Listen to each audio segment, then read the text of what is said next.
So, Ashley, you work with a whole group of customers. Tell me what was going on with their calls before. Yeah, so really they had the right list, they had good reps, they had multiple numbers per line. But what we were running into is that their connection rate just kept dropping and dropping.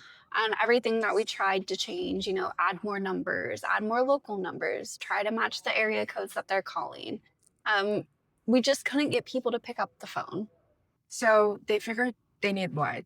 New list, more reps? That's where everyone's mind goes to at first. Let's buy more leads. Let's put out more marketing ads. Let's hire more dialers, buy new lines. But that that wasn't the issue. What the issue was how the numbers were being presented on the phone screen. So, what did they actually change? Yeah, so they only changed one thing, and that is branded calling. So no one is really picking up unknown numbers anymore. With Apple screening and carrier screening more in general, you need a familiar number in order to get those connection rates up. So branded calling displays your brand name, your brand logo, and the phone number as well.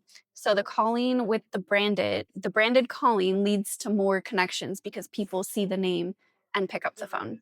Previously, without the branded calling, we were seeing the connection rates around anywhere from 4 to 8%. Now, 8% isn't terrible, but that's a lot of calls just going to voicemail, not being answered. So we turned on branded calling. We tested this for multiple weeks and we saw a 26% increase from the previous Wow, weeks. Yeah, it's quite amazing what visibility in the branded calling can do for your connections. While phone calls decrease, they're not making as many because they're having more meaningful conversations now. that's perfect. So, tell me, what is the difference between CNAM and branded calling?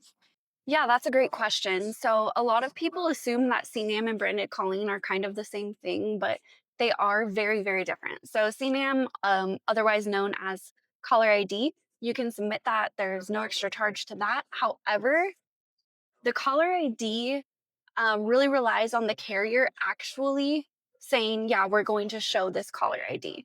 So we can't guarantee that the caller ID is going to show up. Sometimes it does, sometimes it doesn't, but it's not up to us, it's up to the carrier.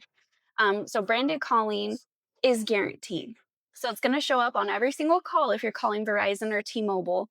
It's going to do everything we've discussed. It's going to show the brand name, it's going to show the brand logo and the phone number. So it's a lot more accurate than CNAM is and works a lot better. While CNAM can also help for those AT&T calls, we highly recommend branded calling. So, really, people can keep both branded calling and CNAM all together. Yeah, absolutely. And we actually recommend it because, AT&T isn't on our branded calling yet.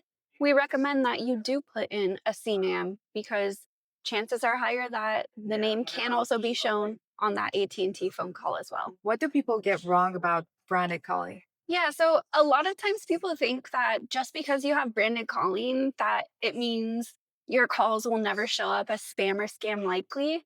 While it definitely helps to mitigate that, and lowers the chances of the calls becoming spam or scam likely, you definitely still want to have the best calling practices. Sending an SMS before if you can, then calling, leaving a voicemail, having talk time. So that is something that people get wrong a lot about branded calling. It doesn't completely take away the spam and scam likely, but it does lower it. Okay, thank you. That was very insightful. Yeah, of course.